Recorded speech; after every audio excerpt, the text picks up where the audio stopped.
nina ensi gye nalimu eyo nenvaayo nenzirayo ewaka nga saagala kudda ku kyeyo kozi nali nfunyemu obuzibuzibu.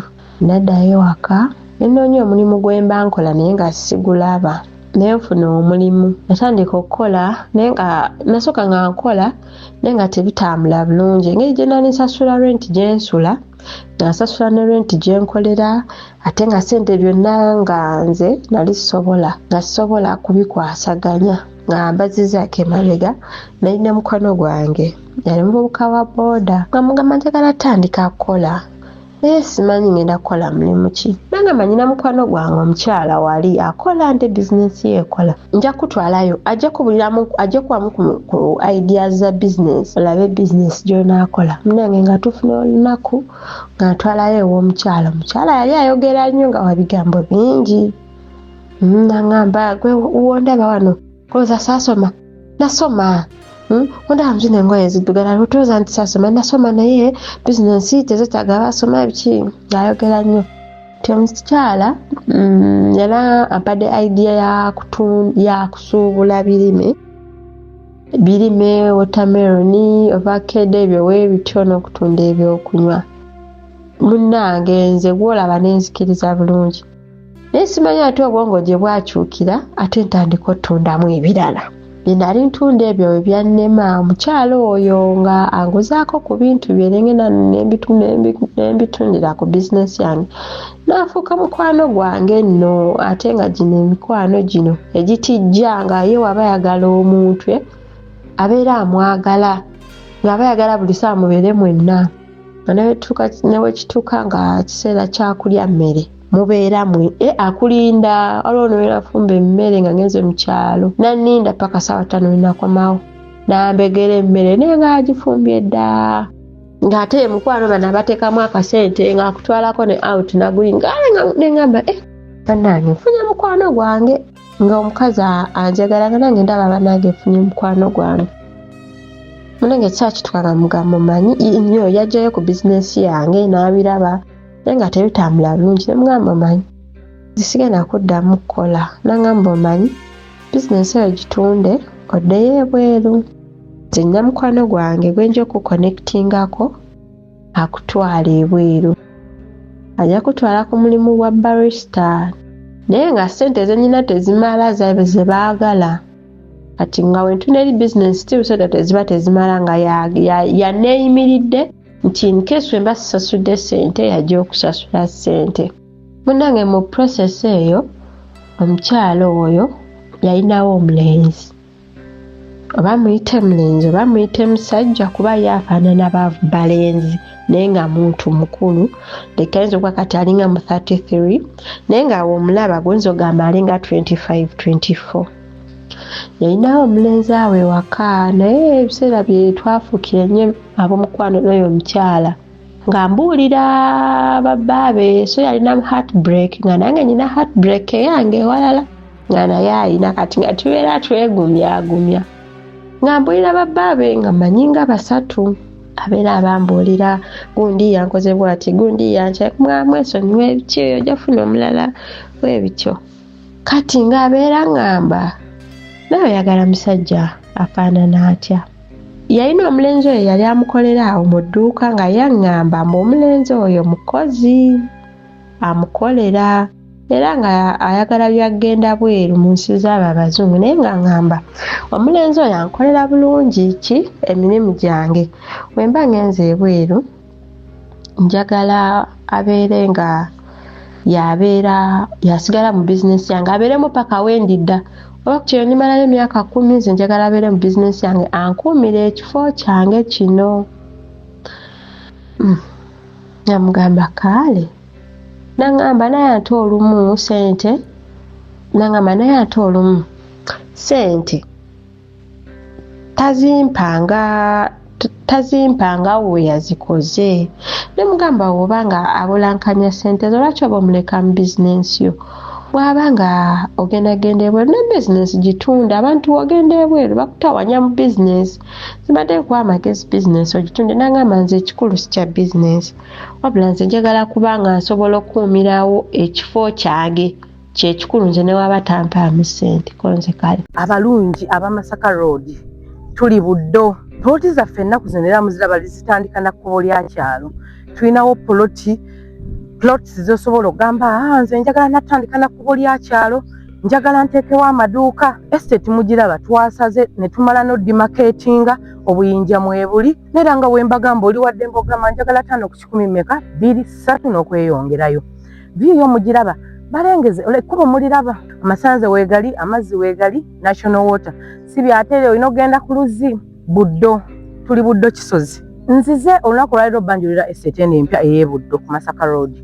Wamu n'okuddamu ebibuuzo byammwe, mwebuuza bwe mba njagala kukolera ku ttaka nga njagala kuzimba ssomero, njagala kusulamu, ddala nteekeddwa kugulawa. Ekintu ekyo nakibannyonnyola nti buli ttaka liba ddungi naye kisinziira ky'oyagala okukola. Omuntu ayagala okulima, I wouldn't advise you okugenda ogule ploti ya 5 ku 10 ey'emiliyoni 10, miliyoni 5.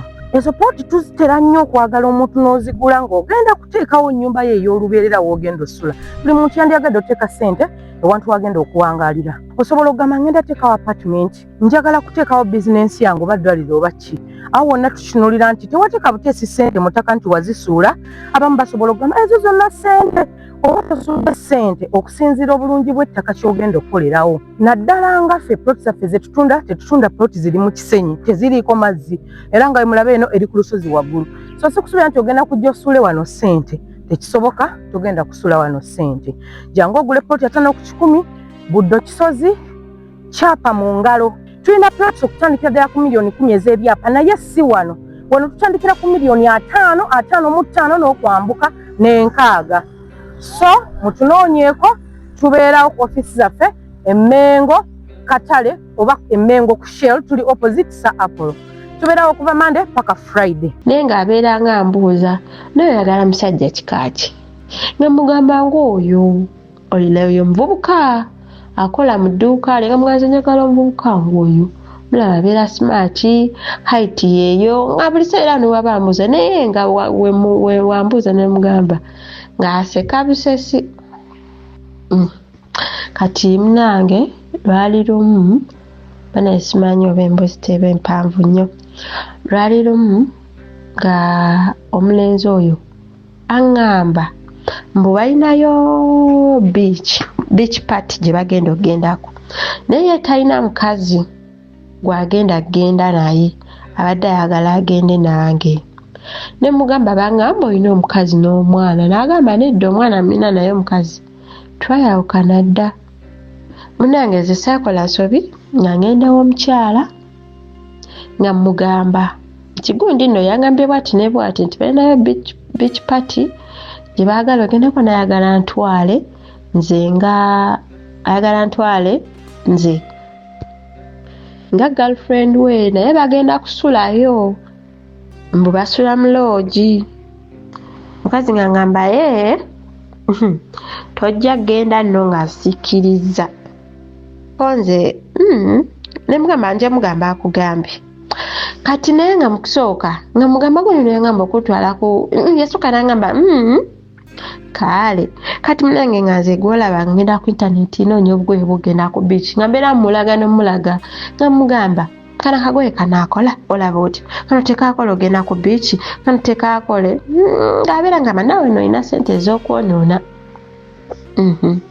Kati omukyala ndowooza ng'agenda ng'agamba omulenzi ng'amugamba gundi yangambye bwati ne bwati, omulenzi sijja mutuuma linnya kuba ali omu, tebeetaagamu bantu bangi kubatuuma mannya. Ng'omukyala agenda agamba omulenzi ti gundi yangambye bwati ne bwati, ng'omulenzi anoonya ngenda olaba ngamba omukyala naye eyangamba okuntwala ku beach party nga takyabyogerako, nga tabiriiko, nga bw'anaaba tasoose kusaba nze lukisa tajja kutwala. Konze saabifaako nze nga tubeerawo mpola naye ebyo ebiseera nali nkyakola, simanyi kulumya bulungi mboozi, nali nkyakola bangambira ebyo ebya beach nali sinaba awo okukola. Kati we nali ndekedde awo okukola, omukyala ali aplaninga ntandika okukola naye nga ngenda naye mu kyalo ne tusuubula ebintu. Kati nze omulenzi nga yabiŋŋamba naye ng'omukyala ye tannaba kuŋŋamba. Kati omulenzi yagenda ne yeesindikira ekifaananyi kyange mu ssimu ye. Ekifaananyi nali siri bwereere, nali neebiseeko blanket half eno waggulu. Kati nga mbwa omulenzi yali akola edit kifaananyi, esimanyi yali akikola edit batya. Engeri omukazi oyo olunaku olwo nali saagenze ku mulimu gwe nga ndi waka, engeri omukyala oyo gye yalina access, gye yalina obuyinza ku mulenzi nga bwe mujja otegeera maaso eyo, nga akwata ku ssimu ye nga bw'aba ayagadde. Omulenzi takkirizibwa kubanga alina ne password mu ssimu ye ng'alabamu ekifaananyi kyange. Kati ng'omulenzi ankubira lwali na lwaggulo nga ŋŋamba nti mama gundi wakubira tokola ki, tomukwata koze lwaki, nti gwe nja kugamba lwaki tomukwata. Olwo yali ankwanye nga mukkiriza, yali ankwanye nga mukkiriza, naye nga tukyali awo nga yaŋŋamba mbu omukyala oyo buli muwala gwenkwana amunnemesa, abalowooza mbu wenfuna omuwala bizinesi ye nja girekawo oba nja tandika okugyamu ssente nga nkola kinganzibwa abawala. Naye tetumugamba ssaawa zino. Ngati nze nali mugamba tumugambe lwaki tuba twekweka, oli mukwano gwange ate just gwe oli mukozi we. Ngamba ate tumugamba kati nze njafuna obudde bwange obutuufu mugambe, njagalamu kubako surprise biki. Munnange omukyala bwe yalaba ekifaananyi nga nkubira amasimu, omukazi yakuba essimu okuva ssaawa 10 mpaka ssaawa nga 2. Naye mu process eyo naye simanyi kunyumya mbwazi munansonyiwa, we nalekerawo okukola nasenguka.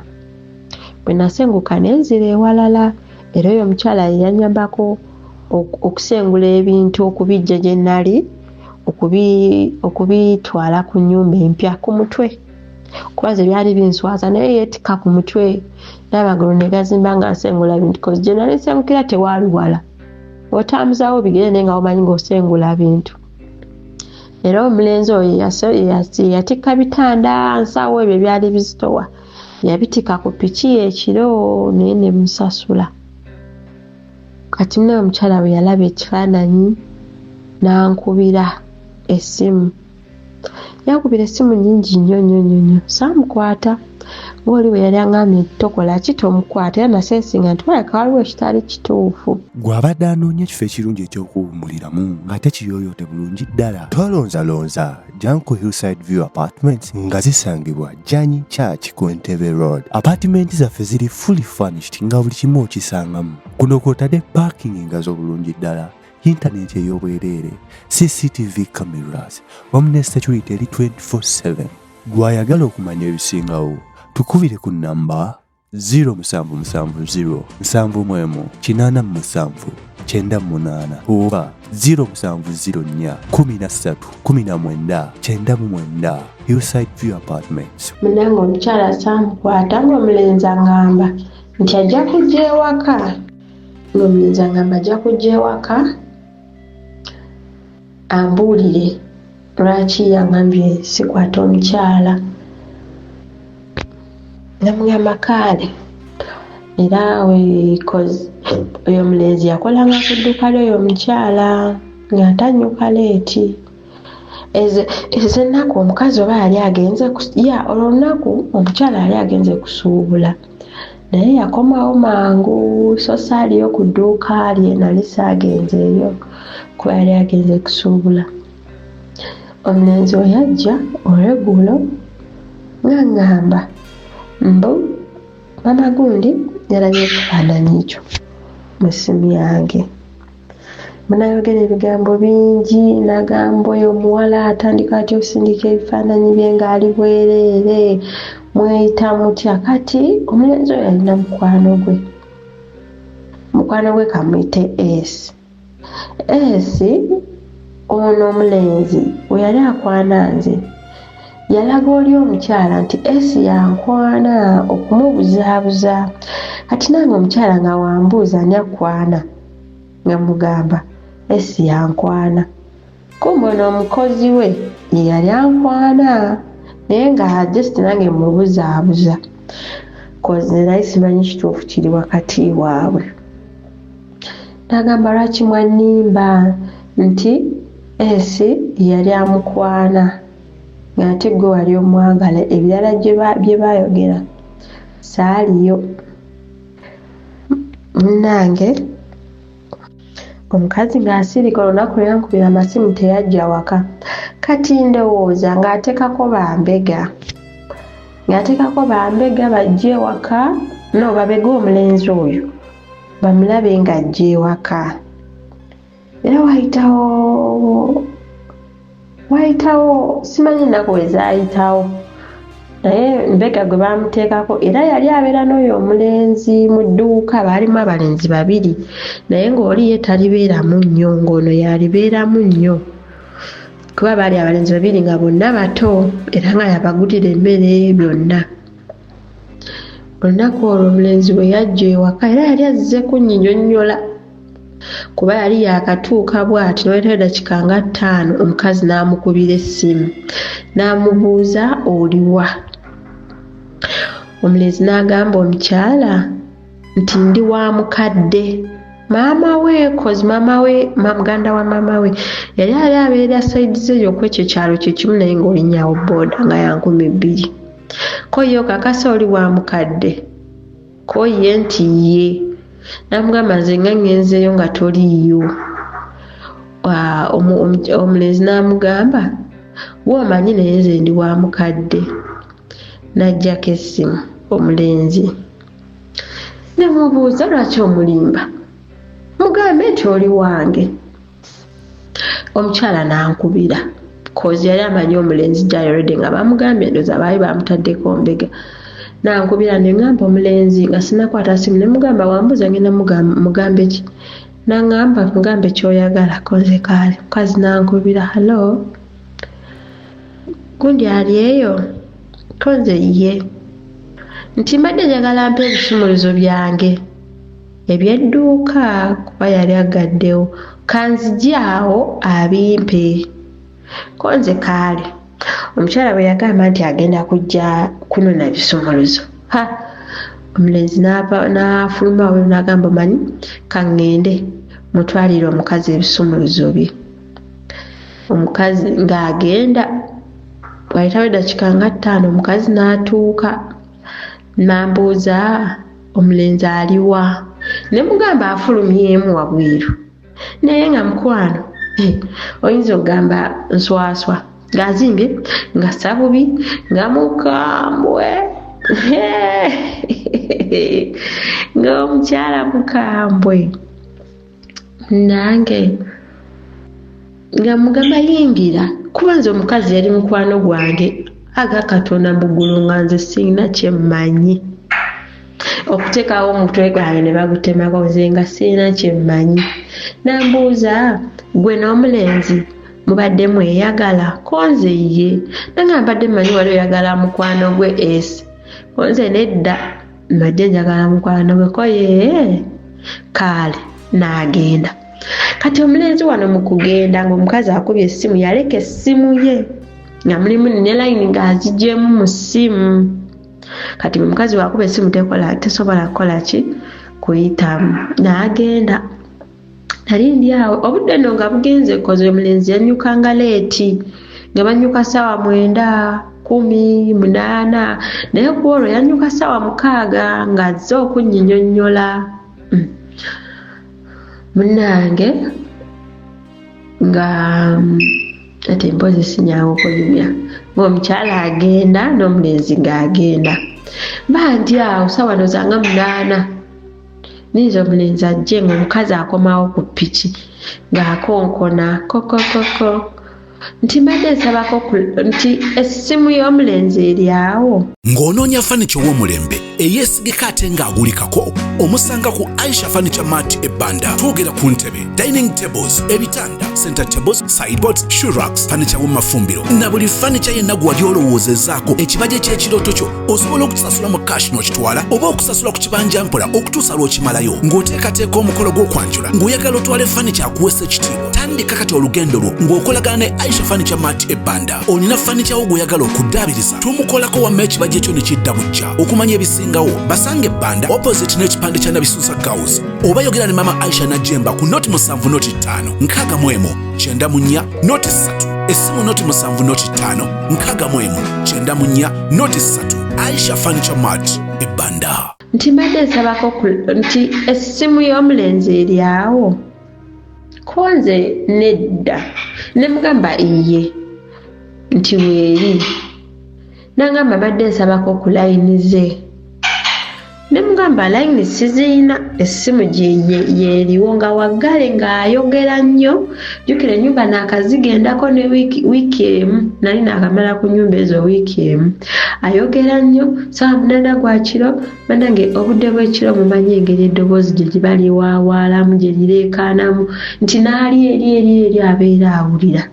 Toli omukazi ye muntu wakwogera nnyo bintu byakuleekaana ngamba naawe mpa nkwegayiridde mpa layini nina kyenjagala nga bana omukazi aleekaana. Nze yali amugambye nti layini teziriiwo nazimu namugamba kale layini nangamba zino layini zonna zizeeko nze nedda emu yange emu yiyo ng'azigulawo omukazi ekyanziguzaawo omukazi yali aleekaana nampulira nze nswala ate nga yali mukwano gwange. Omukazi akwata layini ng'aziteeka mu ssimu ng'alondako layini emu naye zonna yali azitwala ng'aziriza essimu.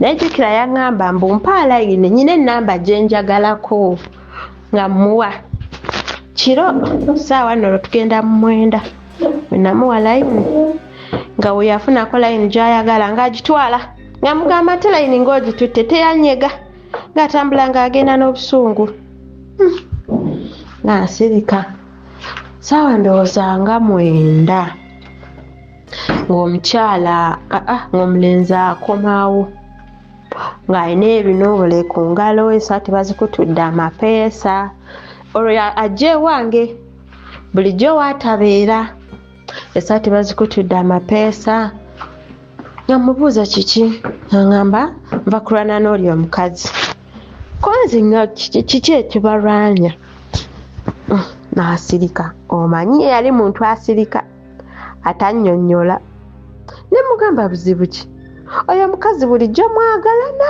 oba obadde omukolera bukolezi. Naŋŋamba oyo omukazi bw'atyo nze talina muntu gw'ayagala nkwane buli muntu gwenkwana lutalo konze mubadde mwagalana oba nedda.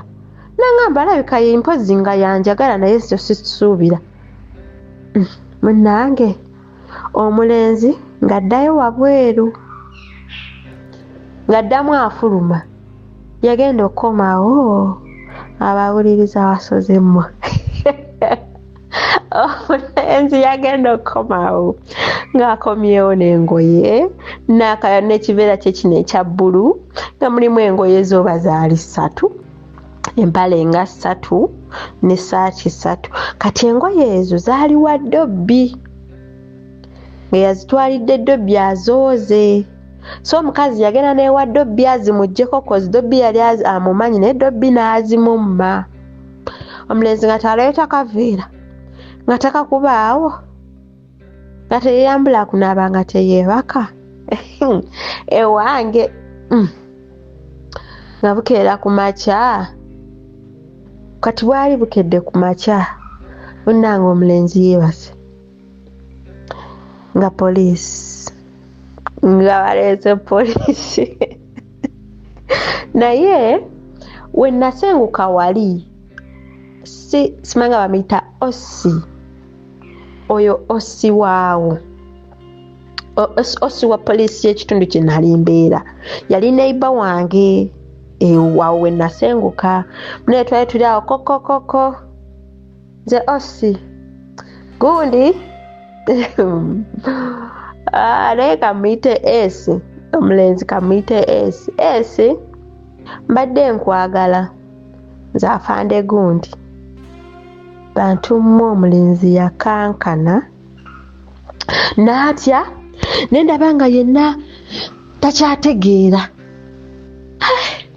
banaye nga sibitegeera kati no nga tebanaleeta poliisi omukazi yajja n'akonkona ku makya sawa zaali 12 yajja n'akonkona n'agamba njagala bisumuluzo byange neŋŋamba oli gulawo omukazi omuweeki ebisumuluzo bye n'agamba ayagala ebisumuluzo bye ne ssente ze kozi olina ssente ze eki nze Becky Sozi owa Remo Beauty and Wellness Parlour Esseeta. Mu bimu ku bye tukola mwe muli body massage therapy, facial treatments, counseling services. Gw'omwana ow'obuwala ovaamu akaswa akabi, gife ebbaawo waffe abakyala, obundula amazzi amakyafu, wazibikira enseke, bw'onookosa gife ebbaawo ono gw'ojja otuweera obujulirwa. Tulina kofi ono alimu ebirungo 6 mu kintu kimu. Gano Dama Coffee 6-in-1. Mulungi eri abalwadde ba sukaali, mulungi eri abalina obubonero bwa kansa, mulungi nnyo eri gwe akakalu kano okuyita mu lunaku. Mu health wellness treatments tulina reflexology sandals, nungi eri abazimba ebigere, bw'olinnya wansi owulira nga afumitibwa mu bigere, zirelaxinga muscles zo okufumitibwa kuno ne kuggwaawo, ziyamba omubiri gwo okutambuza omusaayi, ziyamba ku bwongo bwo n'embeera yo eya bulijjo. Buli peesa lyolaba ku ssande eno lirina ekitundu ky'omubiri gwo kwe lituuka buli lw'ojambala. Olwo obujjanjabi ne bukolebwa ku mubiri gwo. Osobola okugigula n'ojambala mu ofiisi yo, awaka, osobola okugyegulira nga ggwe, ogigulira mukaddewo oba jjajja kuba ate abo bagyetaaga nnyo. Okumanya ebisingawo ku bino byonna, kolagana ne Remo Beauty and Wellness Parlour Esseeta ku nnamba ezo eziri ku screen yo for direct calls and WhatsApp. N'agamba ayagala ebisumuluzo bye ne ssente ze. Kozi olina ssente ze eki? Muze sirina ssente ze? No, yalina ssente ze mu wallet. Kubanga wiiki eyo omukyalo oyo kasa yategeera ebintu byaffe tinzo oyo omulenzi ankwana. Teyaddamu kukola edduuka yalirekamu oyo omulenzi. Ndowooza bakakase simanyi. Teyaddamu kukola edduuka yalirekamu oyo omulenzi. Nga ye takyabeerawo ku dduuka ng'omulenzi yabeerawo kumala wiiki nnamba. Omukyala ng'ajja ng'agamba njagala ebisumuluzo byange ne ssente zange. Kati omukyala yali azze kulwana. Oba yali azze kuba biri simanyi. Yali azze kuba nze, yali azze kuba esi. Eyali omukozi we. Saategeera. Kati nga mugamba muliro olimu ebisumuluzo bye. Nga ngamba biibyawo. Nga nzigulawo akaggi kozi nze nzigalawo akaggi akakaggi kebayisamu omukono n'ebinyolo byonna. Kati nali n'engeri gy'omukazi gye yali aleekaanamu. Ne muga yali aleekaana oyo olowooza otute musajja naye otute damage olowooza alina byakubalako gwolowooza akwagala bannange ng'aleekaana kumaca nga banayimba basirise tewalina omwafaayo nange banayimba tebakola babeera waka nange nze naswala oli obuswavu sibayirawo egyendibuza nze naswala bannange. Omukazi n'ayogera bingi nga sobola kuvaayo nyombe naye. Kati omulenzi ng'ataddemu kiri nti omukazi yamwagala ye tamwagala. Omukazi alayika yamwegwanyiza sina nti omukazi alayika adde amwegwanyiza nga ye tamanyi nga ye yekodi gy'antaddemu. Ng'akwata ebisumuluzo nga nzigulawo akaggi. Kati we nagulawo akaggi bw'ati omukazi yasika oluggi oba yali amanyi nduguddewo yasika oluggi. Kati we yasika oluggi nali ngenda mukwasa ebisumuluzo mu ngalo nga mpisemu akadinisa k'oluggi akatini akakajja akabeera akatini. We yasika oluggi nenyiiga cause nze omuntu gwalaba n'alowooza nti sobola nakuyomba. Abantu we balowooza nga nabagamba omuwala ow'eddembe oyo teri waddembe nga tebanamutinkuula. We yasika oluggi nenkwata ebisumuluzo nembimukasukira wansi kabalaza kashedi. nakubira maama w'omulenzi. Kumbe ne maama w'omulenzi baali bemanyamanya dda, nze gyesimanyi. Emyezi ena gye nali mmaze nga nkonectinga n'oyo omukyala, nze nali simanyi nti bannange ng'akubira maama w'omukyala ng'amugamba, maama omulenzi kati madamu yamutegeerera, n'ebisumuluzo ngenza okunona ebisumuluzo zange bine sente zange, ebisumuluzo babinkasukidde ng'ambwa, kati omulenzi takyayogera, madamu yayogera.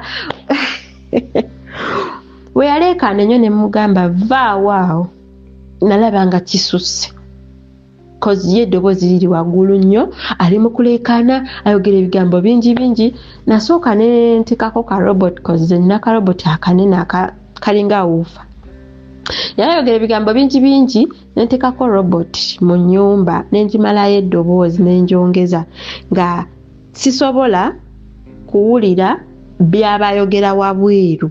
Ate nga sobola kuyisiŋŋanya naye ebigambo. Ntekako robot ng'ereekaana nnyo ku mulyango gwange, n'abaawo n'abeera ng'aleekaanira eri.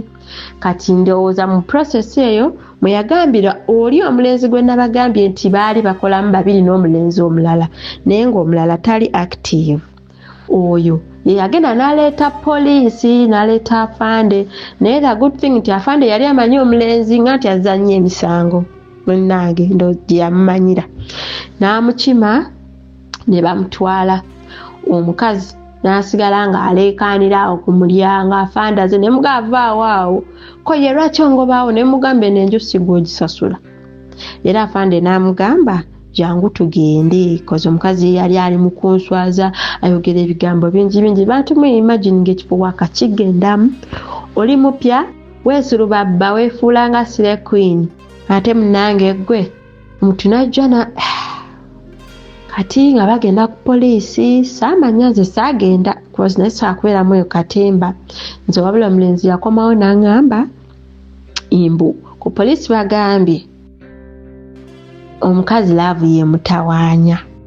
Ne omukazi n'agamba mbu omulenzi yamubba biki, afande ne bagenda ku dduuka ne bamubaliramu edduuka biki weebityo, ne bagamba talina kye yabba. Ne bamugamba n'omugamba nti omukyala taddamu kujja wange, aba akola musango. Bwe banaddamu ne bawulira nti yazze ewange bajja kumusiba. Munnange omulenzi nga tafumbirwa mugambe nti galafumbirwa nga simuwasa nga sewasiza olulenzi oluto olunyirira oluvuzi lwa booda. Omulenzi oyo yalina booda. Kati kyesaamanya awo we nateerako radio okuleekaana nnyo nga saagala kuwulira mukazi by'ayogera. Omukyala yagamba nti oyo gw'otutte damage ne booda gy'alina nze yagigula ku ssente zange. Bisaabiwulira banneiba be baabiwulira. Nga tubeera nga munnange omulenzi tandika obeera naye. Kyokka nali ntuuze bizinensi yange nga omukazi oyo alina gwankonectinzeko okunziza ku kyeyo, ebyo byonna byakomaawo. The good thing naye nalina akabawa k'Emitwalo 5 okunoonyeza omulimu. Omukazi oyo yazikwata n'aziweereza ku simu yange. Naye ne we namukubira essimu omugamba nti nayinza munaye ssente zange ozimbadde ng'awo takyakwata masimu gange, teyaddamu kunkwata. Wabula baganda b'omukyala nga be bankubira essimu ne baŋŋamba wabula oli muzibu nnyo, no baba wa mukwano gwo nga munno y'abadde akuliisa, abawala nga bazibu. Ekyamazima omukyala oyo bye yampa yabimpanga ayagadde, naye nze sigamba nti yali andiisa mbu nali bubi, nedda yabimpanga ayagadde ye ng'omuntu. Nga ne tutandika kubeera n'omulenzi. Omulenzi nga tubeerawo naye ng'omukazi amukyojja. Omukazi amukyojja ng'akomawo nga balwanye n'abantu eyo. N'agamba omukazi abadde yanvangidde abantu, omukazi yankubye, omukazi yakoze bw'ati. Bannange ne mugamba ebigenda kukoma ddi, kati emboozi zaabeera nnyimiza ze nga zimalako emirembe. Oli omulenzi ng'ali hambo, era ye muntu asobola okulimba n'okkiriza nga tomanyi bulimba bwe. Nga mugamba omanyi kozi nze nagenda ova ku kyeyo nga nkooye nga gasagala kudda ku kyo ne mugamba lwaki togenda ebweru badde nyinawo obusente bwange buno olaba otya engeri omukazi oli gye yali amwesiga mu bizinesi nga nze mmanyi nti muntu mwesigwa koze omukazi yaŋŋamba nti nkozeseza abakozi bangi naye mu bonna ono at least yasobodde okubeezawo bizinesi yange n'etagwa nti ayinza okuba naye anfunamu naye ate ye asobola obeezawo bizinesi zinewamuleka mu bizinesi ebeerawo omuntu ki mwesigwa engeri gye yalinga amunyumirizaamu nga muganga wayisewo wakabanga mwezi nga gumu nanga obusibe wange ngamba lwaki togenda ebweru nanga masina sente zagenda ne mugamba sobola okuwa sente zange zino zimbadde ngenda ogendamu ebweru woogenda nange nompa nenzija nasoka mugamba asagala agenda bweru olwamala nagamba nze sobola kuleka Uganda amajagala ne tubeera wenna omutima gumba mukakamu ne mugamba kale ngenda kuwa zino sente ojja kwongerezaako naawe kuba zange era zaali ntono naye era n'abali bamutwalira sente ntono nga si nyingi naawe ojja kwongerezaako balansi ogende ebweru omukazi oyo alekeraawo okukyojja nagamba saagala genda bweru nimugamba toyagala genda bweru nemugamba lwaki nanga nsaagala nemugamba kirowoozeeko onaakirowoozaako ojja kuŋŋamba kuwadde obudde weerowoozeeko wayitawo wiiki emu nagamba nakirowoozezaako nakkiriza mwana ngamba abasajja bwe balimba oze kale yamugamba mpa ennamba y'abantu abagenda okutwala ebweru ng'azimpa ngamuwa sente ng'atwalayo sente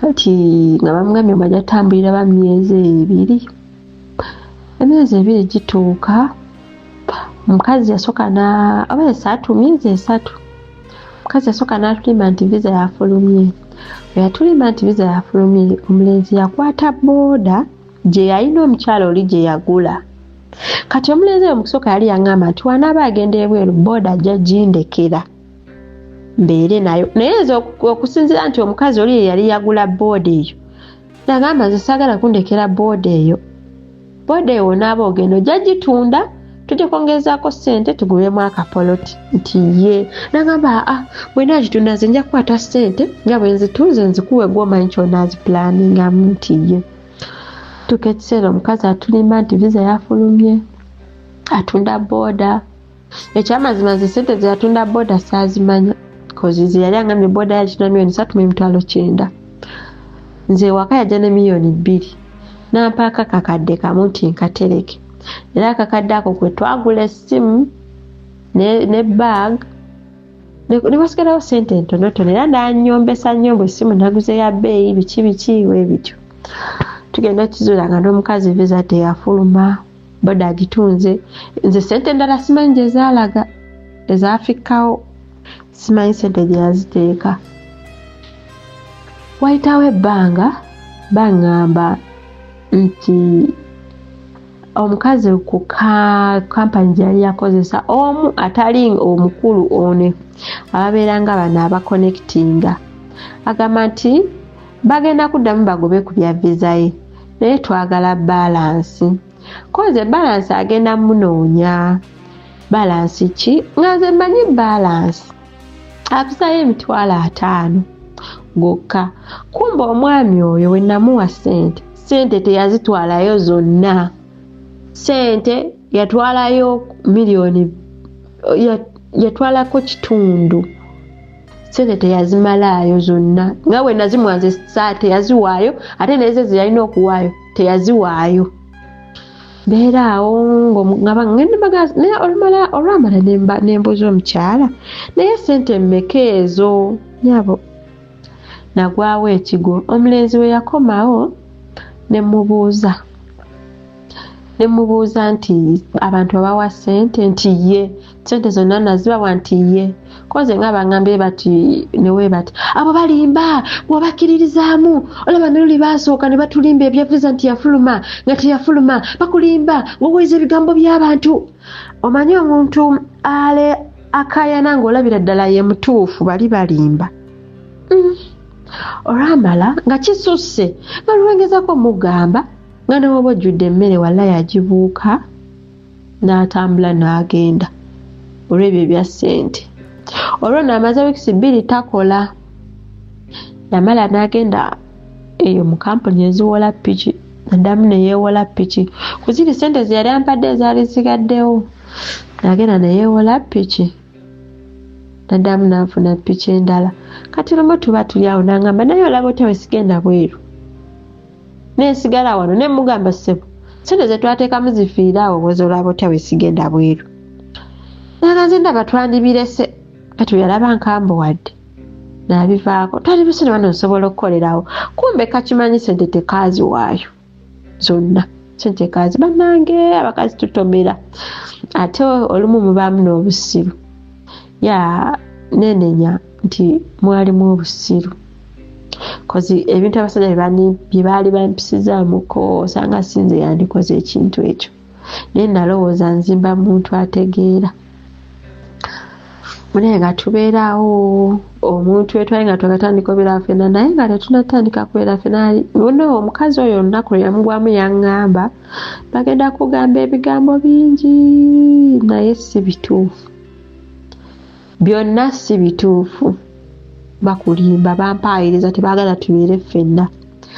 Mu process eyo mwe nategeerera nakubirako maama we lumu nemugamba gundi ono abuzaabuza, era nali mukubirako ebyo ebyogenda ebweru, kwe kumubuuza n'ebyomukyala nti omukyala oli yayomba nnyo omulenzi ono ankwanye, yali mukwano gwange biki, ye n'omulenzi baali beeyita batya? Naŋŋamba abo baali bafumbo nemugamba ate nga baalinga beevuma buli ssaawa ng'omukazi abeera avuma omulenzi. Naŋŋamba we batu bwe baabeeranga niye baali bafumbo nga babeera bonna.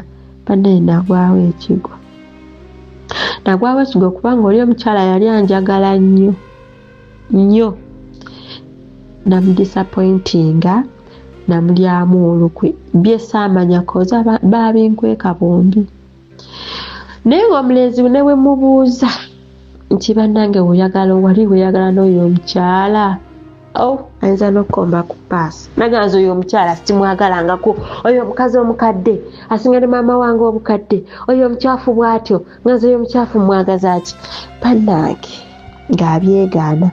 Era nze buli ndaba abantu ku social media bagamba nti kiruma nnyo best friend wo okubbira omusajja, banenge mbandaba nga bakubye enzo omusumaali mu mutwe, mbandaba nga yenze. Naye Mr. Sozi omukyala yakogga, yalina heartbreak za mirundi 2. Heartbreak ya best friend omutwalira bbaawe ne heartbreak ya bbaawe okumutwalira best friend we.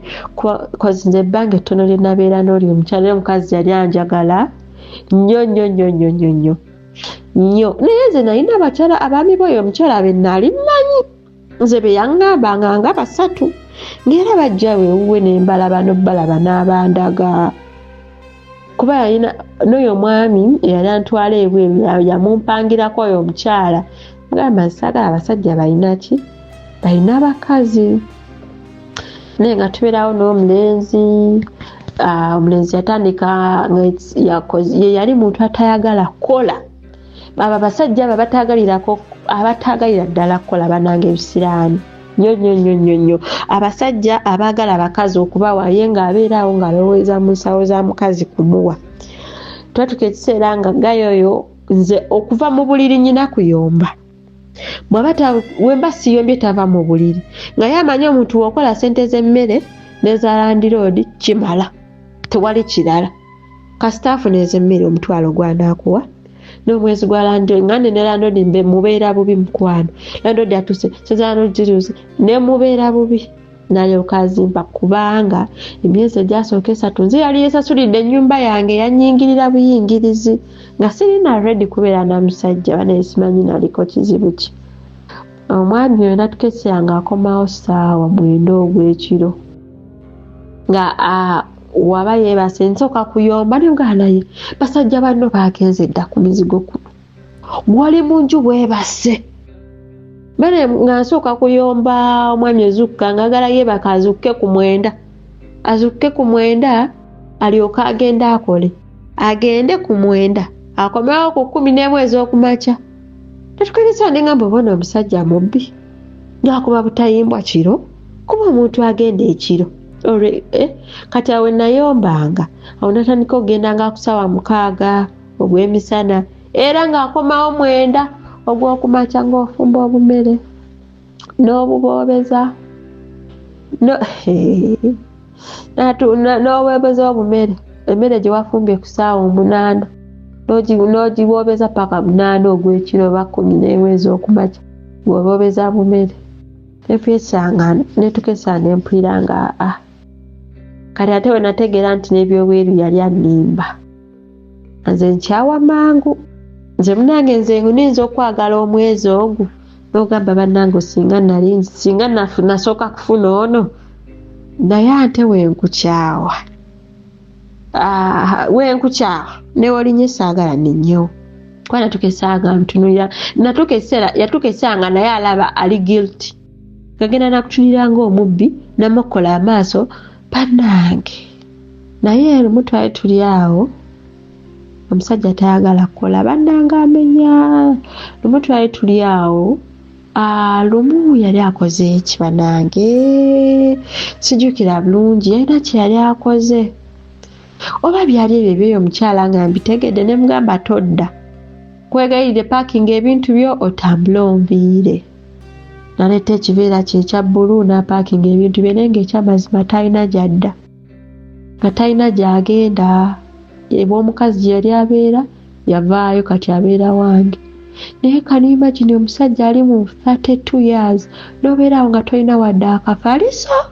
Abaana b'obulenzi ab'ennaku zino baswaza bannange nga nange yali omuwala omutaata ali wa myaka sigala taata wa myaka gye omuteku ye nga nsobola okubeerawo n'ebyange naye omwana omulenzi omulungi omukulu bw'atyo nga talina wadde ekikopo kya plastic nti kikye bannange abalenzi baswaza. Bwe namugoba ku olwo yayingira mu nnyumba n'afukamira n'aŋŋamba nsaba kunsonyiwa n'ennaku empiti ng'alaba talina gy'adda naye ku olwo yasula bweru namugamba agende yasula bweru akeera nemugamba negamba kati ono talina wakudda. Ekituufu nange nali kati ndi ku 0 nga sina kyenzizaako.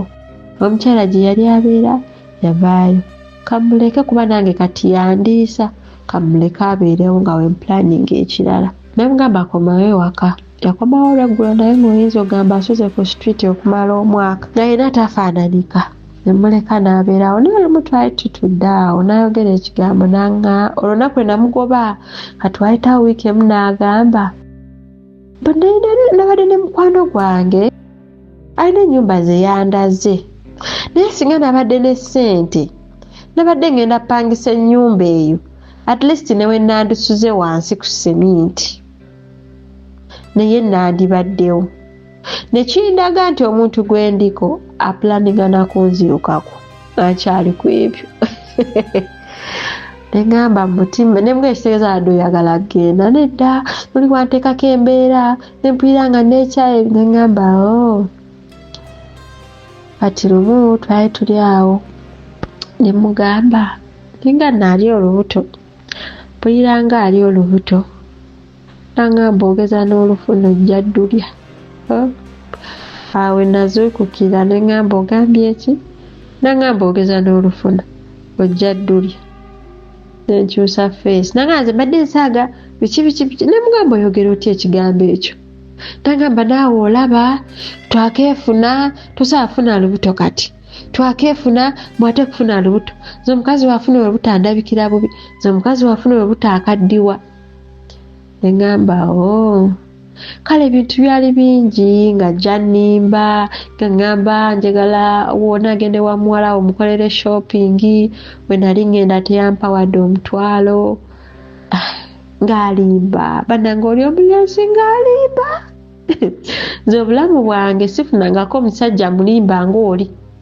simufunangako naye omusajja alimba kisiraani oba ofundako omutamiivu ng'agendagenda anywa omwenge gwakomewo yeebake naye omusajja n'alimba ekitaliimu kye nakola omukazi kyaddamu kunyega naye yakogga omukazi yakogga naggwaawo nga banyumiza naye ng'abantu bagamba oyo omuwala ya baba wa mukwano gwe abawala bazibu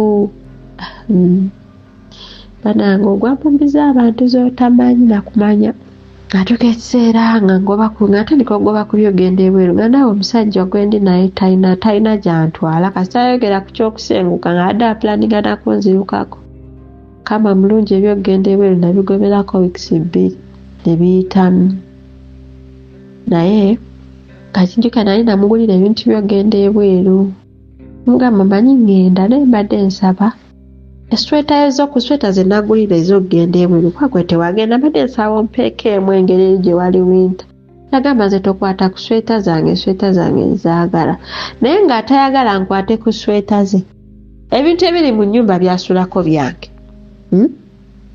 ayagala mulekera ebintu byange eby'omu nnyumba yasigale ng'asomba abakazi be nga bw'ayagala naye yanyimye esweta y'emitwalo 2 nga ye agaanye nga ye ayagala mulekera ebintu byange ebiri mu 1 point something mu nju ku bwereere kyenakola sinario ezo zonna ez'omukyala mamange yali azimanyi nga nzimunyumirizamu nanga atogeza n'olekera omusajja oyo ebintu byo bimugjeeko abasajja tebasiima nze nno nga nali ngenda bimulekera obusiru naye era alina bwe yakola akolaawo ne ngamba kasita yanyima ate sweta omanyiza ndaba akantu katini nnyo ne ngamba kasita yanyima esweta y'emitwalo 2 ne ngamba olaba omuntu ono asobola okunyima esweta y'emitwalo 2 ate kati nze nkwate ebintu byange mbimulekere nedda era we nali nsenguka nzigyamu ekitanda kyange ebintu byange byonna naye namugamba we mba nsenguka njagala obeerewo abantu baleme kitwala nti nanobye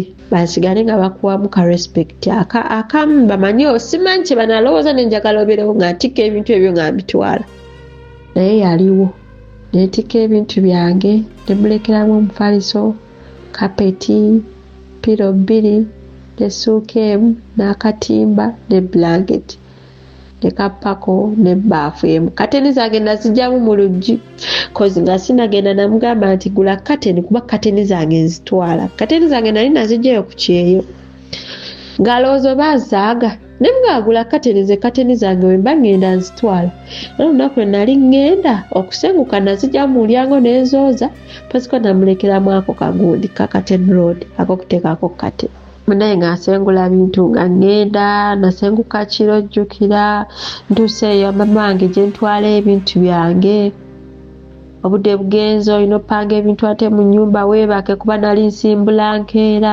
naye okumanya abasajja bano babeera tebatwagala nga tebatugamba nga batukozesa bukozesa ngaeyo oyo teyankubira ku ssimu ekiro kyonna nasubanga wadde okunkubira okugamba nti otuuse bulungi ebintu ebipanzeyo bulungi wabula ziba ssaawa nga 9 ez'olweggulo nze yamukubira ne mugamba ssebo enamba yange wagijje mu ssimu yo nti nedda ne mugamba tebasobodde nakunkubirako kiro kumbuuza nti watuuse bulungi nze yatambudde ekiro nga nsenguka wabadde ali bize ye eva aba bize mukwano ne mugamba nanga bebi obedde ali bize ne mugamba toddamu kumbebiza mukwano toddamu kumbebiza siri bebi bonna nino mu takisi abantu ne bantunuulira ne ngenda bwe nagenda ku kyeyo nga nakamala wiikisi nga 2 abaali bamutwala ebweru ne baddamu ne baŋŋamba viza ye yafulumye ekituufu nga baddamu ne bamukolera viza emirundi 2 ne baŋŋamba naye tumubanja yaleetako kati sente twasigala tumubanja yakakadde kamu ndowooza nga basuubira nti ngenda kuddamu kwate sente musasulire ng'omukazi aŋŋamba naye osobola omusasulira sente n'agenda fe sente tujja zimujjako tuzikusasulire namugamba munnange kye nakolako kiikyo ye alowooza nti yali abbanze naye yali yebba kuba ne we yandigenze ebweru nga n'ataddamu kunnyega byandibadde biyamba ye era bye yandikoze byandiyambye ye teyandiyambye nze bw'aba teyayagala tetugenda kaka muntu kukola kyatayagala mumuleke wano waba yagala noonye ssente atayagala era teyagenda naweereza meseji nga nnyombe y'obusungu namuvuma byonna nabimuvuma bannange obutabeera wadde ng'alina ekikopo kya plastic byonna naye si muntu wa papa n'asirika wayitawo ebbanga n'asindikira message hello lwaki oli omusajja muyaaye n'essimu gye namugulira eri gye nagyampa ssente mugulire ng'agenda ebweru yali yagitunda n'angamba mbu baagibbye ne tuddamu ne twogera awo nga nze no ku kyeyo olwongerera ssente embifiisi nga olwaŋŋambye mbw yalina ettaka lye baabawa lye yali ayagala ottunda nga ŋŋambye bw'alitunda yaliteeka ku market bagendamu $360,000 kati bwe bamala omuwa ezo ssente oyo omukyala yennyini agenda omuwamu ssente agenda omutwala ebweru mbu yamugamba omutwala ebweru naye ndi awo aliseewo ebbanga nga ŋŋamba mbu waliwo poloti gye banfunidde wano ngenda kwewala wano ssente nsooke nsasuleko poloti nnungi nnyo nnyo kozi naye mugambye olaba bwe bakuwa ssente ezo $360,000 at least genda mu kyalo eyo noonyeko eka y'ettaka ennene ojafuna eka za layisi then balance gwomanyi kyonamukolamu nga ngamba nti ye olwamala nga ngamba mbu ye yafunye ettaka eddala era yasasuddeko ssente naye ng'omuntu aŋŋamba tisasuddeko ssente tayagala kukola ye muntu abeerawo nga talina mwadde $10,000 mu nsawo ye waaba ayagala ssente ajja genda avuga ebboodolo olunaku paka waaziweza azifune aziweeyo naye mu bino nkola mb'osonda ssente ziwere tabeera nazo nga ŋŋamba nafunye ettaka n'amannya nataddeko nze naawe konze kaale naye papula bakemani bwe basigaza kuba nasasuddeko ekitundu nkimalayo mu Gwokuna nga bansasulidde ssente zange ez'ettaka konze kaale mu process eyo mu Gwokusatu mba ndi awo ngamba nga mubuuza eby'ettaka era nali mubuuza ng'ebyo eby'ettaka nagamba kanjogere naye paka nga bamuwadde ssente ezo ez'ettaka ndabe oba asobola okunziriza obusente bwange bwe namuwa kuba yali aŋŋambye mbu ajja kunziriza obusente bwange bwe namuwa nga ŋŋamba nga mugamba eby'ettaka bituuse nga ŋŋamba gwe nawe nva mu ebyo njagala kasimu essimu yange eno yayonoonese essimu yange eno erina obuzibu badde njagala y'akasimu ne mugamba ani yagamba nti eno essimu bagabangabe ne mugamba essimu bagulangule woba oyagala ssimu weereza ssente ogula essimu nangamba nti wangamba okunteerako ekiwato koze nabigamba ddi bwewangamba okunteerako ekiwato nemuga kakati leeta ekitundu nkuteereko ekitundu koze era nazisobola zimuwa omuntu osaa kusiriwala mirundi 2 nangamba ekitundu ssente nga mmeka njagala akasimu nga kamalayo nemugamba leeta essimu zitandikira mu kakadde 2-3 oyina mmeka nangamba naawe ezo ssente nyingi nemugamba zezo ssente nimala nemugamba naye musajja gwe ku bintu byetuplaninga ssaawa zino olaba essimu nga kyekintu ekyamaanyi ennyo nagamba nze mbadde nkusaagisa era mbadde nkimanyi nti wote bwogenda okuŋŋamba nemugamba obadde tosaaga obadde obikakasa nangamba ekituufu mbadde mbikakasa naye osinze netubeerawo awo natuuka ekiseera nga mbaze nno Ogwokuna bagenda kuba bamuwa akasente nga neewamba nga mugamba nze anti ndi mutolosi nga mugamba poliisi yankutte njagala kudda waka njagala ssente za tiketi nzire waka tesirina ssente ngamba okakasa nti ye ngaakubya sitanga ngamba gundi byagamba mbu bamukutte akakasa bituufu koya nze simanyi naye biraka bituufu katubeerawo naye nga gayo oli wajja ku ssimu okwogera nange tambuuza nti nti bamunnange ekomera nti abeera ku birala nnyo ebyo by'okusibako tebimukwatako kati wendi wano waliwo akanyonyi lumu nali mu recordingira nakawera nga kakaaba nangamba naye gwe mbulira ekituufu oba tebakusiba olekerawo tulumya emitima kuba kati mpulira awo omwana akaaba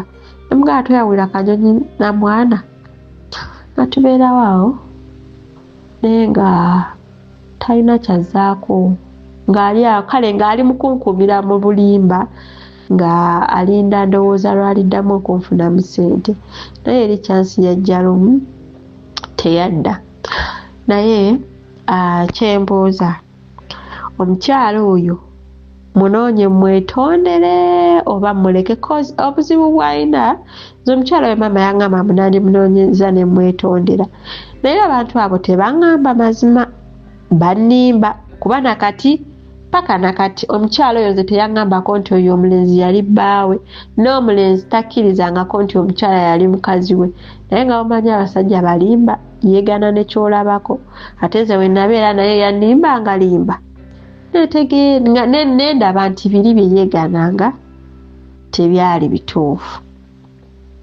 ate nze ngamba we nagenda nenetondera oyo omukyala ajja kwogera bingi ate nyiige ennyombe naye kyesaagala n'ekirala ba brother baffe bali ku channel eno mukwana bakadaama emisasozi simanyi oba n'abantu kyogedde bubi simanyi abasajja mugenda ne mutukwana eno ku kyeyo naye nga temwagala tuwa wadde olw'ataano naye nga mwagala bwe tudde ewaka tubalinde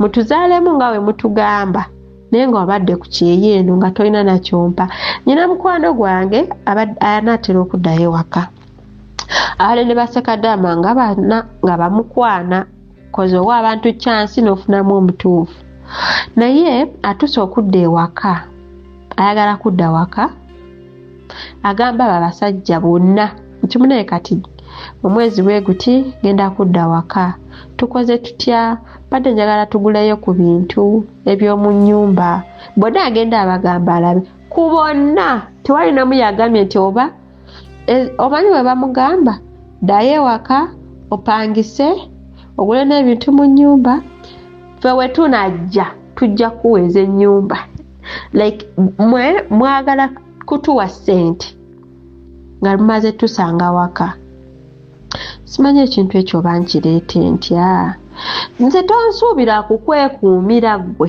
atampangayo wadde omutwalo nkole ku kyeyo emyaka 3 twogera tompangayo wadde omutwalo ntuuse okudda ewaka tompadde wadde nti kale kaate emitwalo 2 oyongerezeeko pangise ennyumba wenja okukusanga naye oyagala nze nzire ewaka mpangise ennyumba yange ntekemu n'ebintu byange wojja osanga e Uganda mu nnyumba yange banange mubeere feya ate nekyamulekera okumalira abantu obudde omuntu oba tomwagala tomumalira budde tomumalira lwaki omumalira obudde nga tomwagala mubeera n'abakazi bangi abalala ne mubabalira obudde omuntu n'akuteekamu essuubi ng'ate omulimba byemukola si bituufu nera sekadaama yenna nga tavaako 10 sina gye mutwala sirina kyemwagaza so Mr. Suzy yeyo ebadde story yange kyembuuza omukazi munoonye mwetondere oba muleke kuba yanneesonyiwa nze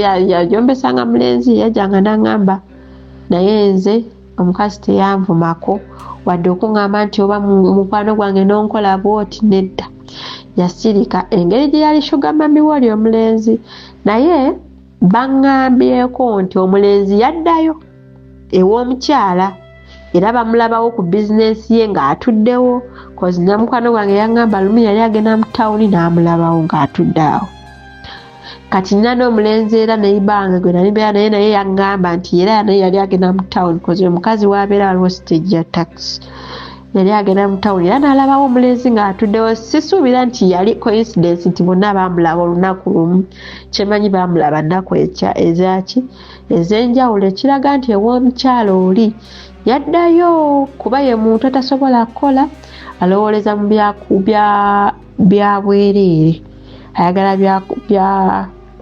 kumuwa bya bwereere so ebadde emboozi yange mubeere bulungi.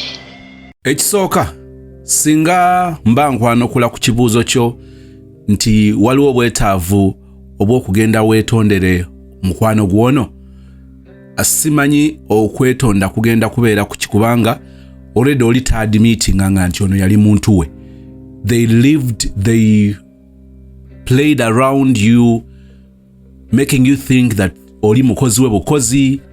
I mean kakati tekikola sense era nga bogamye nti ayinza okuyisaamu eggaali n'owunzika ng'omwambalidde ebiwunzika ng'ate oba oli awo tebikoze ekyo yagala ekigendera kyo kibadde kyakwagala kuteekawo mirembe naye eri ebintu bye tulina okukkiriza bigende. Osigale nga okkiriza nti maybe omukwano gwange noono gwali gukoma wano nga tagenda kubeera mulabewo kujjako nga ye anaasalawo okusigala ng'akolana nga togenda muwalana. Bw'omusanga n'omubuuzaako halo hayi ne mukomaawo.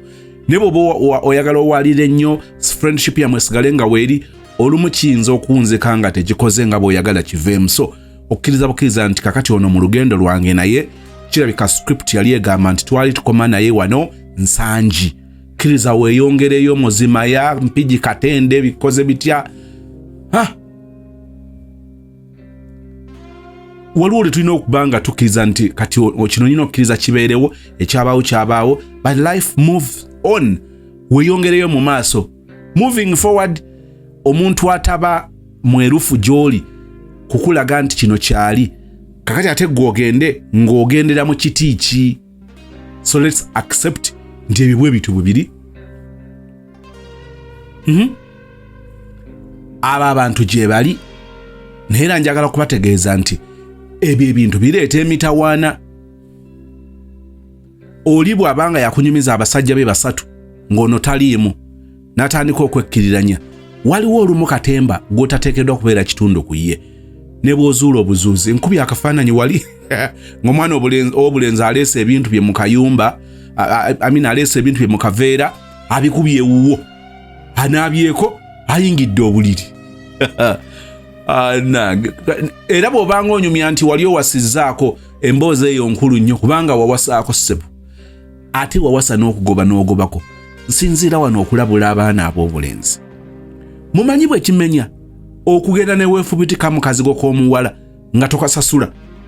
Omanyi kakati by default if I start to pay for your rent then I am the boss, I am the goat. Abaana ab'obulenzi bw'oba oyagala okusigaza katiibwa, yes, mukwanya abawala nga bali independent. There is nothing to do about that cause it happened. Naye njala kutegeeza bw'osanga omuwala ng'ali mu ka-apartment ke, bw'osanga omuwala ng'asasula kalumu ke, akasasula emitwalo 5, akasasula emitwalo 4, mitwalo 13, gyonna gy'asasula, bw'oba oyagala osigale ng'olinamu katiibwa. I have used the word katiibwa. Bw'omusisingana n'alaga nti akukkiriza buladi, tandikiraawo okusasula omuzigo. Olaba mwana ow'obuwala omukwana n'omuwasa n'omuyingiza mu makaago ge yasanga nga buli kimu kyali kijjudde, ekyali kibulako kyali eki mukazi. N'atandika okukola statement, genda mu kisenge kyange, abaayo entebe zange, bannange TV yange, bannange firiji yange, buli kimu nga yakisanga wakakati kabulaaza. Omukazi ayinza okusibira ebweru mu nnyumba gye wazimba, nagaddayo gy'ovanze tojja kunsirwalirako, ani gw'ozuukusa ekiro saa 9:10 nti akuggulire, oyagala kunzitisa. Bw'oyingira n'abatemu ku nnyumba y'ani kazi eyiyo. Kakati ate gwe Sseekaggale afunya omugongo n'oguyingiza mu nnyumba ey'omwana ow'obuwala gye yeesasulira, gy'asasula emakindye, ennamasuba ebweyogerere. Enansana Wakiso n'akulabye Kasubi. Ewa Bakuli wali omwana wasasula emmengo. Muvubuka n'oyingirayo, n'oyingira omulundi ogusooka n'osigala ng'ogumye ng'okapye. Omwana ow'obuwala oyo asigale ng'asasula akayumba ke, olowooze nti onoosigalamu ekitiibwa. Gwe, do you know how it feels omuwala okkerenca naga nti wano todda? Naga wano todda, nzi tojja kunsumbuyira wange, tojja. Abaana ab'obuwala balina entitlement ku bintu bibasanze abasajja oludde nga babikoze. I want to challenge you or ask you.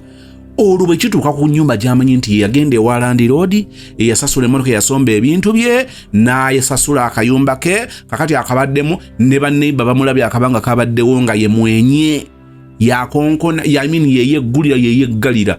Kakati gwojje oyingiremu, era oteeka okubanga oli musajja w'amaanyi nnyo, amanya ky'olina okukola n'otandikirawo obuvunaanyizibwa. Bw'osanga abasajja abaweramu akamoli n'eddirisa, bw'aba yakakwana omuwala ng'oyo naga well, ka location kali musika byatagenda okunoonyereza ng'omuwala tabadde musombi w'abasajja nti oba aleetamu abasajja naga well, ka location si kabi, ono nduza wabeera safe. Sajja asooka nabala ono akabeerawo emyezi emeka nti namba, akabeerawo emyezi 3, nyumba ya sene meka nti ya mitwalo 3 omwezi. Sajja ng'asooka abala akakadde, aga baby, sasula Land Road. by default kati otekenza obuvunaanyizibwa atandika okulaba ng'omwana ow'obuwala ayina ennume.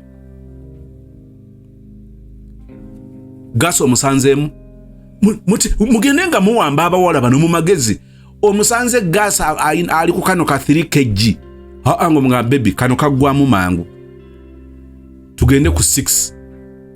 Kubanga bono gamba nti osasule esuka ku 6 ate yaki. Katugende ku 6 kg. Nga kano kawe auntie. Kawe sister. Oyina engeri gy'ogenda owamba mu magezi ate abawala baba bakiraba. Nti kati olwo you are becoming the goat in the house. The king, the lion. Mpola mpola. Omusanze alina ka TV size inch meka. Inch 22. Nga baby. Tugende kwa 3 oyinza okunyiga n'ogenda mwana mu 5. Olwo wamba. Oyo ye muwala gojjo sigazaamu akatiibo. Naye omuwala n'alyoka akutunuulira ng'ojjo ofunta obutama, ojjo owuuba obulima obusimayo budduulu bwo. N'olyoka obuyingiza akazigo. Tosobola na kukwata ssente omuweeyo emitwalo 10 kale agule ebyokukozesa wiiki eyo. Ajja kugoba.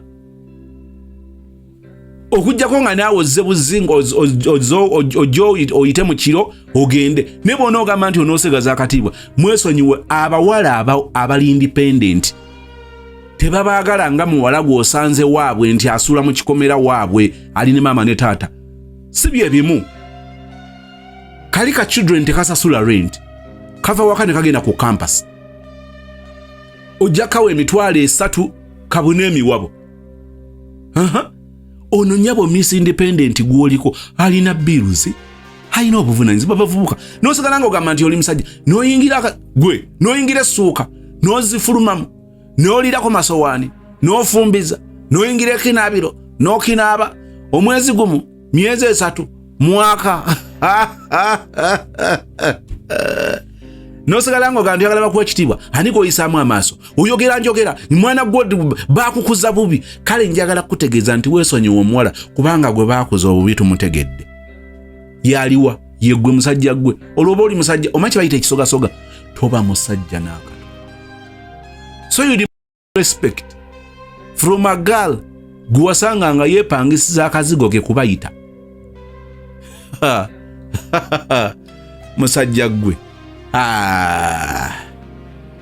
Wow, osasuza abantu nga tobawa lisiiti.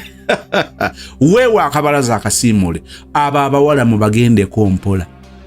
Era njagala kakasa ebigambo bino. Oyo omuwala njagala obeere kwalaali nti wallahi mu bulamu bwe waliwo gwayita omusajja oba akyanoonya gwanaayita omusajja gwe n'obeera waawo kiguumaaza. Ekyamaanyi ky'oyinza omukolera kwe kugoba emmese ng'ebadde mu nnyumba etaaye abawala batya nnyo emmese. Era oya ku neighbor waafiiriddewo omuntu agenda oli obuntu bukubagana ekika kyayinza okugumira. Bw'oba obyerabidde ejjukira kino. Bw'olumba omuwala mu muzigo gwe n'otamuyamba ku buvunaanyizibwa, ku upkeep, ku byetaago bye, n'osigala ng'olowooza nti anaakuwa ekitiibwa akuyite ng'omusajja. Get me right. You are not a man in her presence. She's either ateeka okuba nga alina omulala gwayita omusajja oba nga akyanoonya oyo gwayita omusajja oba gwaliyita omusajja. Kati gwe n'obeerawo awo kiguumaaza. Kakati ate akasembayo kali erimu abaana ab'obwana n'ab'obulenzi. Abasajja omuntu gw'otasobola kutalaafiya mu relationship ojja kugenda ng'ozunga up and down. Naye waliwo abantu nga tebajja kubeera expendable. Tojja kubeera na mwana w'abandi osigale eri ng'osiga ekifaananyi ky'okuba nti ono mukozi wo, ono just kyaliwo. Abaana bajja kukumeketera omwana, bajja kukumeketera omuntu wo, tight marking omuntu wo. Naye kakati n'obuyayi nabwo basusse. Omuwala uliya bw'anyumya emboozi nti uli anyumiza abasajja 3. Kati ate ono waakuna tamwogerako. Nsinzira n'okugamba nti nga tugamba nti abasajja babi n'abaana ab'obuwala tebatudde. Abasajja basobola okuba abayaaye, abakazi basobola okubeera abayaaye. Abalungi gye bali mu basajja ne mu bakazi. Don't generalize things. Bwe tuba twogera ku nsobi z'abawala katuzoogereko, ez'abasajja katuzoogereko, buli ludda lulina bye lulina okutunuulira mu ngeri ey'okwetereeza. Naye nsiibula nga ntumira omwana ow'obulenzi ng'ogamba nti olina omugaalo friend, olina omukazi. Weebaza ne Katonda eyakugonnomolako ekyengera kya Mungu. N'alyoka akusisinkanya eggwala jjana, lisula kansanga, lye lyesasulira ennyumba, gwe kakati kyokola towa order nti bwogenda oyagala kulya chips na bibumba, ate toyagala bibaguze ku kkubo, oyagala bagula obummonde wali bwa kasanvu, agula ebikozesebwa nnyanya akina biki, bakutereko kacumbaali, oyagala ko vakedo, kubeereko ejjesiike, naye ssebo nga gwe kiwakola eky'amaanyi kwe kugenda mu giimu, n'ogenda mu giimu, n'okola omubiri, n'ojjanga okaalakaala ne bu 6 paaka bwo, ne weefubitika akazigo k'omwana ow'obuwala n'ajjula n'olya. Bwe bayitanga enkiiko z'abasajja toweetantalanga gendayo, naye bwe bayitanga enkiiko z'abakazi muvubuka olukiiko olwo olubeeranga mu kubanga oli kitundu ku bo. Olwo nze mbasibudde, emirembe gya Katonda gikubeere nange gimbeere mu linnya lya Yesu. Thank you so much for watching, darling.